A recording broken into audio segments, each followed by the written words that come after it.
Chapter 9 Dummy Variable Regression Models. Hari ini kita akan belajar tentang dummy variable, di mana kita akan membahas tentang apa itu dummy variable dan penggunanya dalam OLS, penggunaan interaksi dummy dengan variabel independen lainnya, dan contoh penggunaan dummy variable untuk menangkap pola-pola seasonal pada data time series. Di chapter-chapter sebelumnya, kita selalu menggunakan data 1404 karyawan, di mana dataset tersebut berisi data gaji, umur, pendidikan, dan lain-lain. Kita sudah belajar tentang hubungan antara dua variabel kuantitatif, seperti hubungan antara umur yang diukur dalam tahun dan gaji yang diukur dalam rupiah. Nah, bagaimana kalau kita ingin melihat pengaruh variabel kualitatif seperti gender terhadap gaji? Tentunya, isi variabel kualitatif seperti gender ini bukan angka, melainkan kategori, seperti kalau untuk gender itu pria dan wanita, gitu ya. Nah, jika variabel kualitatif tersebut hanya mempunyai dua kategori, seperti pria dan wanita ini hanya dua, atau misalnya sakit dan sehat, gitu dua kategori, maka kita bisa menggunakan dummy variable. Dummy variable ini adalah variabel yang biasanya hanya ada dua nilainya aja, misalnya 0 dan 1, itu yang paling sering dipakai. Contohnya untuk variabel gender ini kita bisa ngasih nilai 0 untuk pria dan 1 untuk wanita. Kalau variabel lainnya misalnya kesehatan gitu, misalnya 0 dikasih ke sehat dan 1 ke sakit. Atau misalnya 0 dikasih ke gagal dan 1 untuk yang berhasil. Nah, intinya sih kita itu mau mengubah variabel-variabel kualitatif yang kategorikal ini, ya, yang tulisan-tulisan ini menjadi angka, supaya nanti bisa diukur dan dimasukkan ke dalam model OLS yang mau kita gunakan. Oke, selanjutnya ngomong-ngomong tentang OLS, kuis dulu sebentar. Apakah kepanjangan dari OLS? A. Overall landscape. B. Orang lagi sakit. C. Original leader supreme. Atau D. Ordinary least squares. Oke, coba kalian pause dulu videonya dan lalu jawab dulu, baru mulai lagi videonya. Oke, silahkan tekan pause dari sekarang.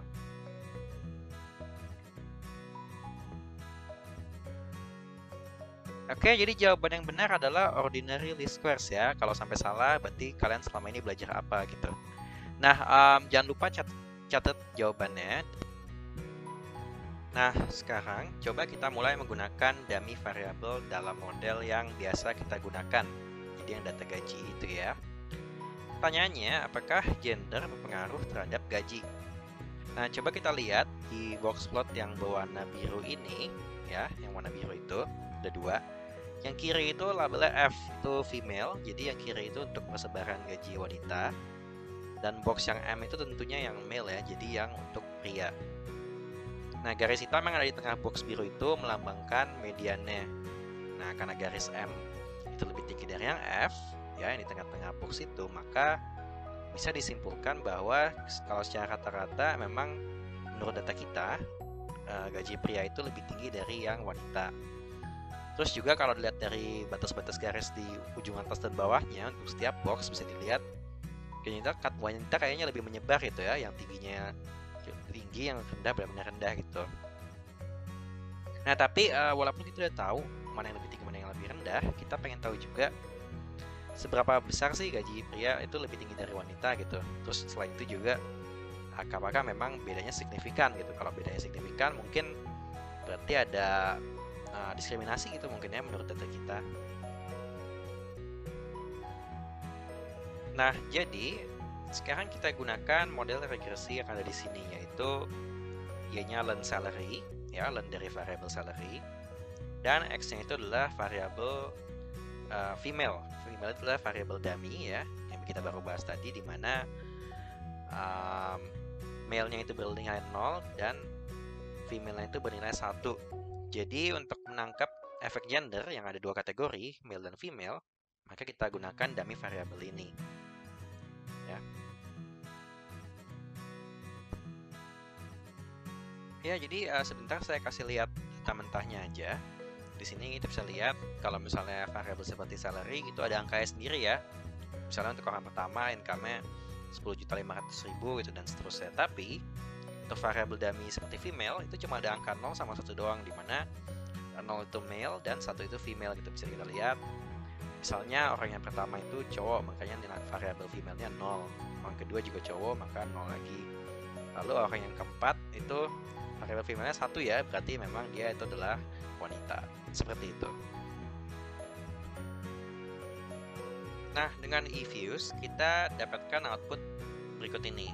Kita bisa lihat nilai beta 1 head-nya itu 16,31 ya, kira-kira.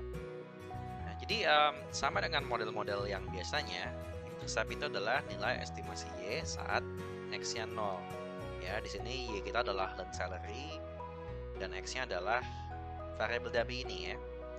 Kalau misalnya 0 dia male, kalau dia 1 female. Jadi intercept itu adalah nilai gaji saat female itu 0, atau dengan kata lain intercept di sini adalah gaji untuk karyawan yang pria. Jadi kita bisa bilang untuk interpretasinya, untuk karyawan pria maka estimasi learned gajinya adalah 16,31. Ya, ingat variabel Y kita ini bukan gaji doang tapi learned dari gaji. Selain itu, beta 2 head di sini minus 0,216. Artinya ingat slope itu adalah perubahan pada Y kalau X-nya bertambah 1 ya. Di sini kalau variabel female bertambah dari 0 menjadi 1, maka ini berubah dari jadi male menjadi female, atau dengan kata lain bisa dibilang angka di sini adalah perbedaan gaji male saat variabelnya 0 dan female saat variabelnya 1. Jadi daripada kita ngomong masalah pertambahan gaji, kita sebut aja sebagai perbedaan ya untuk dari variabel. Jadi kita bisa bilang begini, menurut model kita, estimasi gaji wanita itu lebih rendah sebanyak 21,64% daripada pria, ya, karena variabel negatif. Dan ingat kenapa kita pakai persen, ya, kenapa nilai beta 2 dikali 100 lalu dijadikan persen, karena variabel Y kita adalah variabel learn, yaitu learn dari salary. Oke, sekarang soal latihan lagi, ya. Jadi ada output yang tadi, output dari learned salary ke female.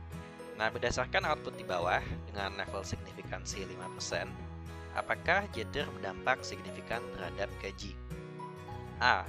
Ya, karena p-value variable constant di bawah alpha. B. Tidak, karena p-value variable constant di bawah alpha. C. Ya, karena p-value variable female di bawah alpha. Atau D. Tidak, karena p-value variable female di bawah alpha. Oke, silakan pause videonya dulu dan saya kasih jawabannya kemudian. Pause videonya sekarang.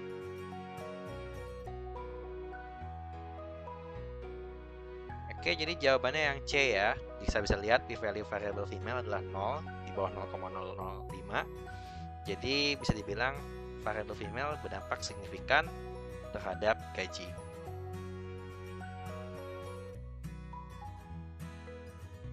Oke, nah jadi mungkin ada yang bingung ya, atau mungkin ada yang mau tanya, misalnya kenapa di model kita itu yang kita pilih adalah variable female, kenapa bukan variable male yang misalnya kebalikan, male-nya itu 1 dan female-nya 0.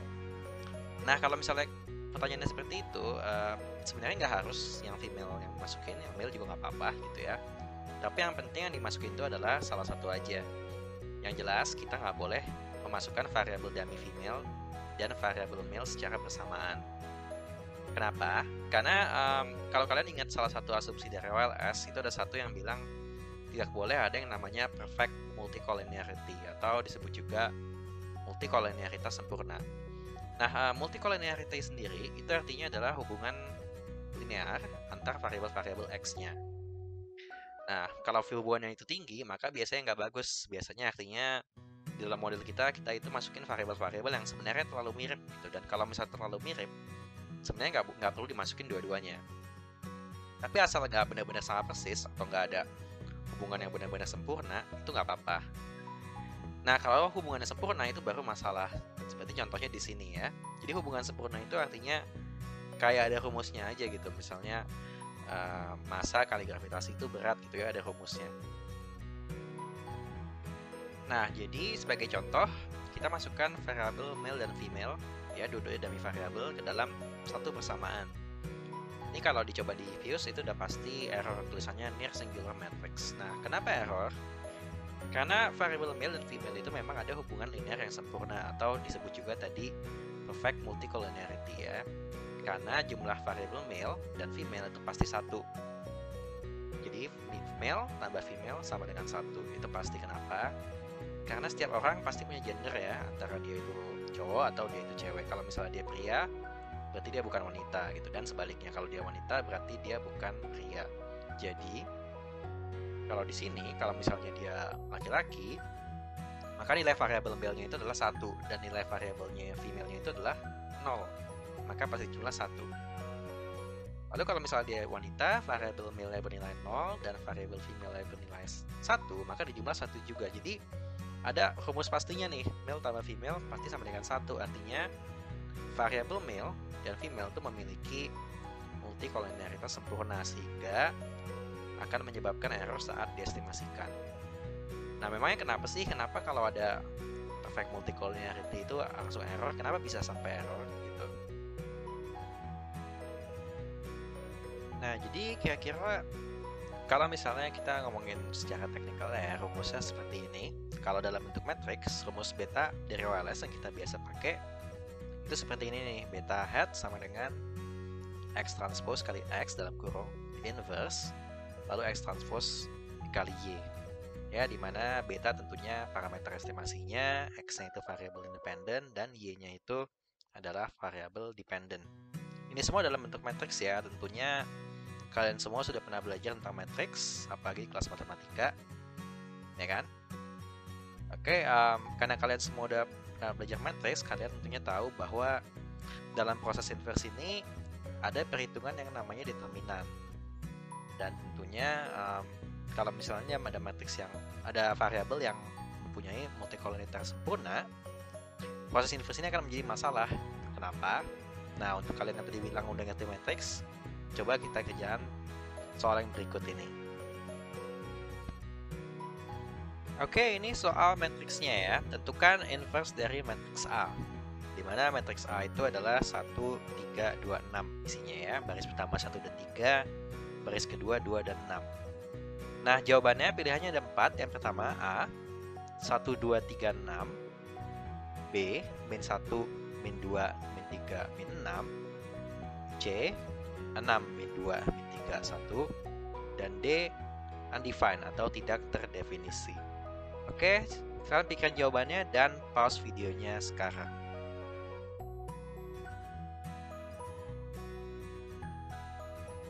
Oke, jadi inverse dari matriks A, jawabannya adalah yang D, tidak terdefinisi. Kenapa? Ya, untuk teman-teman yang menjawab A itu transpose ya, bukan inverse, jangan sampai kebalik. Lalu B itu semuanya dikali min 1 itu salah, bukan. Untuk yang jawab C itu hampir benar, memang diagonalnya itu diputar ya, 6 sama 1 ya tempatnya dibalik, dan C-nya itu menjadi min 3 dan min 2 ya. Sedangkan tetapi ada satu step yang lupa, itu adalah step dimana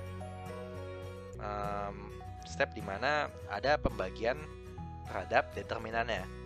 Determinan adalah diagonal utama dikalikan kurangin dengan perkalian diagonal yang sebaliknya. Jadi untuk di sini itu berarti 1 kali 6 dikurangin 2 kali 3 dan kemudian hasilnya 0. Nah, kalau matriksnya dibagi 0 maka tentunya tidak bisa ya, karena bilangan apapun dibagi 0 tidak terdefinisi. Nah, determinan yang nilainya 0 ini bukan kebetulan. Hal ini terjadi karena kolom pertama 1, 2 mempunyai hubungan yang sempurna dengan kolom yang kedua 3, 6. Dimana kalian bisa lihat kolom 1 kali 3 sama dengan kolom 2. 1 kali 3 sama dengan 3. 2 kali 3 sama dengan 6. Nah, kalau ada hubungan seperti ini antar kolom ya, yang seperti ada rumusnya begini, maka matriksnya itu pasti tidak bisa di-inverse karena determinannya itu pasti 0. Oke, kita lanjut ke video selanjutnya.